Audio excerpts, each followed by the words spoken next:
Je me suis récemment mise à lire des livres de développement personnel. Ne sachant pas par où commencer, eh bien j'ai cherché en ligne quels étaient les livres les plus populaires. Je les ai tous lus et aujourd'hui je vais vous faire une petite revue de littérature et vous dire un peu ce que j'en ai pensé, lesquels je recommande et lesquels étaient pas foufou selon moi. Donc je vais commencer par How to Talk to Anyone de Lane Lowndes. Donc je l'ai lu en anglais mais vous pouvez aussi le trouver en français, je vous l'ai mis dans la description. Et en fait ça se base autour de 92 conseils pour être à l'aise en situation sociale et surtout pour bien garder le fil des conversations. Et le but de ce livre c'est vraiment d'améliorer vos compétences en communication. Parce qu'aujourd'hui, il y a une réelle problématique d'anxiété sociale et qui est vraiment exacerbée avec l'utilisation des réseaux sociaux. Il a été publié en 2014, donc tous les conseils ne sont pas encore utilisables de nos jours, mais la plupart d'entre eux restent quand même au goût du jour. Donc c'est vraiment très intéressant et ça donne pas mal de façons d'être, d'agir, de petits outils quand on est dans une situation qu'on ne maîtrise pas, quand on est avec des interlocuteurs qu'on ne connaît pas, que ce soit dans un cadre social mais aussi professionnel. Donc vraiment tout le livre, c'est 5 pages à chaque fois pour chaque conseil. C'est structuré avec des petites histoires qui accompagnent chaque conseil avec vraiment des exemples concrets.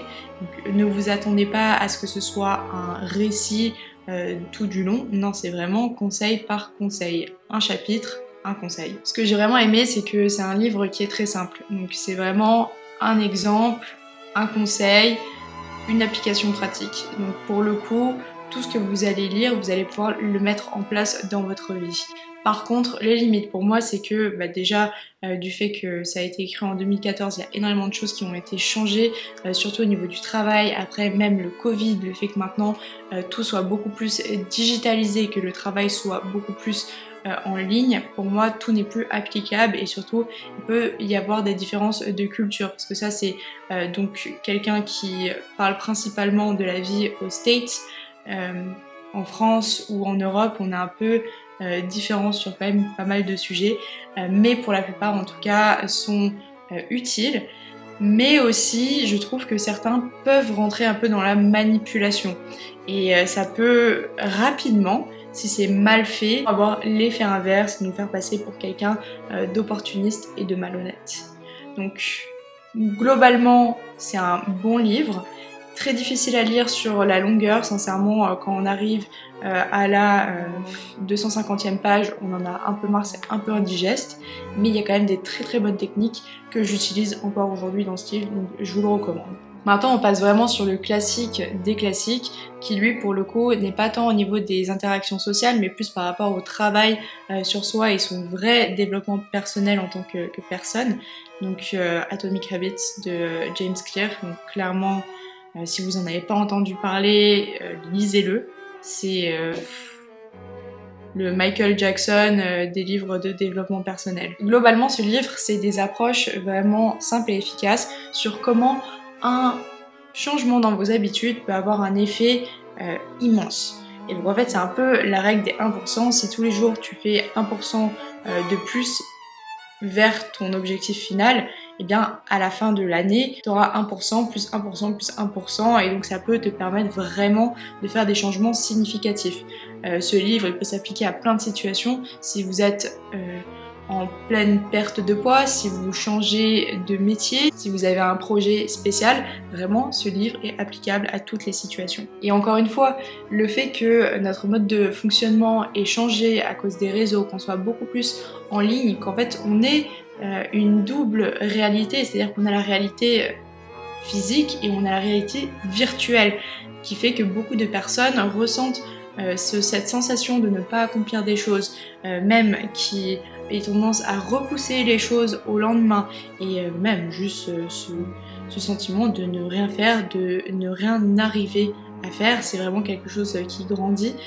Surtout parce que comme je vous l'ai dit, on est beaucoup plus sur les réseaux et beaucoup plus dépendant des réseaux, et grâce à ce livre sincèrement on peut vraiment se remotiver, pas en faisant des trucs aller courir un marathon toutes les semaines, vous voyez ce que je veux dire, c'est vraiment des petits changements d'habitude minuscules qui sont vraiment très très très très simples à faire Et à chaque fois avec des exemples, et à la fin de chaque chapitre, il vous fait un récap et il vous redonne exactement les clés pour les changements, et c'est très très bien fait. Donc pour les points vraiment positifs, c'est que c'est clair, c'est appuyé par des faits scientifiques.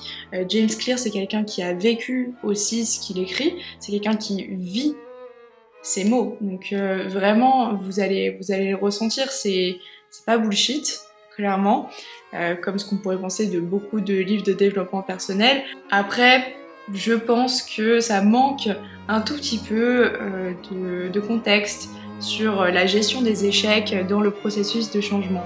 Parce que oui, c'est bien d'avoir des conseils, c'est bien de les appliquer, tout ça, mais combien de fois on change nos habitudes, on change de mode de vie et tout est beau, tout est cool pendant 1 mois, 2 mois, 3 mois, 1 an, 2 ans, et après on peut avoir des rechutes. Comment est-ce qu'on gère ça? Qu'est-ce qu'on fait?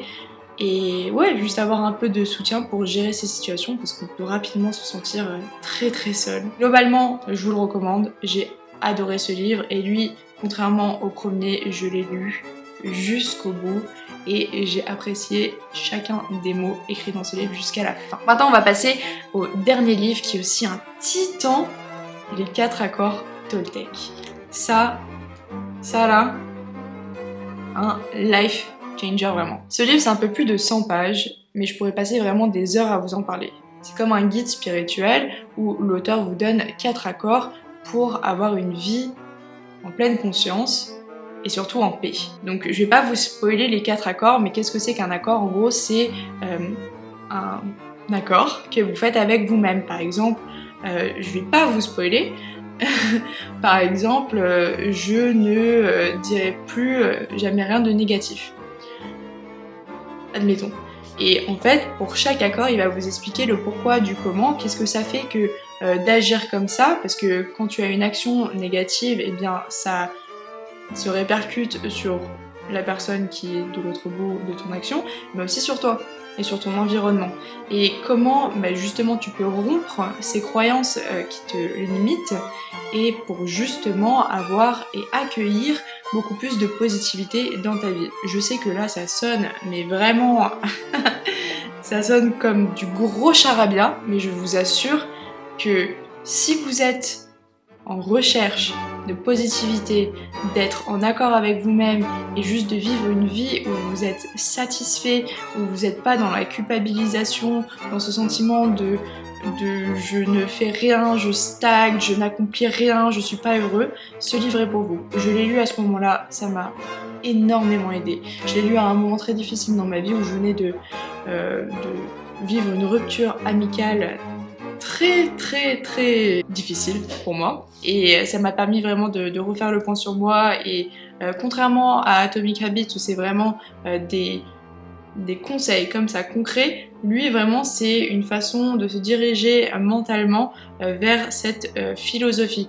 Donc c'est un peu plus abstrait, et donc c'est aussi là où je vois des limites pour certains lecteurs, c'est que c'est beaucoup moins actionnable que les autres livres. Là pour le coup ça vous demande de la réflexion, ça vous demande vraiment d'embrasser ces principes et de les prendre en vous, de les vivre, de les appliquer. Parce que passer d'un mindset où vous êtes constamment négatif à un mindset beaucoup plus positif, beaucoup plus relax, ça demande du travail, mais vous avez quand même des bons axes de réflexion pour les appliquer, et surtout les appliquer à vous.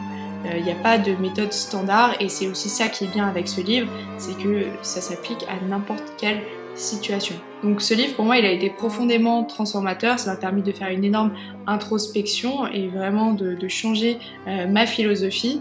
Après là je pense qu'en ce moment ça me ferait du bien de le relire, de me remettre dedans, parce que ouais, juste c'est facile en fait de dévier et de revenir à des pensées plus négatives qui vous rongent de l'intérieur, et ouais, je pense que je vais les relire sincèrement. Mais vraiment très bon livre, je vous le recommande. C'est un peu différent de Atomic Habits, là c'est vraiment sur sa philosophie de vie. et je pense que ça peut s'appliquer à tout le monde. Atomic Habits, si vous avez besoin de changement, si vous sentez que vous avez besoin d'aller de l'avant, mais que ce soit un peu moins sur la philosophie de vie, mais sur d'autres choses comme le poids, le professionnel, les projets, voilà, des trucs qui vont plus impacter votre futur, mais de manière tangible. Voilà, lisez-le aussi, mais lui, obligatoire. Donc voilà, globalement, ces 3 livres étaient vraiment très satisfaisants. Moi, j'ai adoré la lecture. Petit bémol quand même sur le premier livre qui pour moi était trop un chapitre, un conseil, clac, il y en a 92 et tu fais que ça. Les autres m'ont vraiment permis, donc Atomic Habits et les 4 accords Toltec, de faire une vraie introspection, de vraiment changer des choses dans mon quotidien et surtout derrière j'ai vraiment pu voir pour les 3 livres pour le coup des résultats positifs. Vous me direz ce que vous en avez pensé, si vous en avez d'autres que vous voulez que je lise et que je fasse des revues sur eux.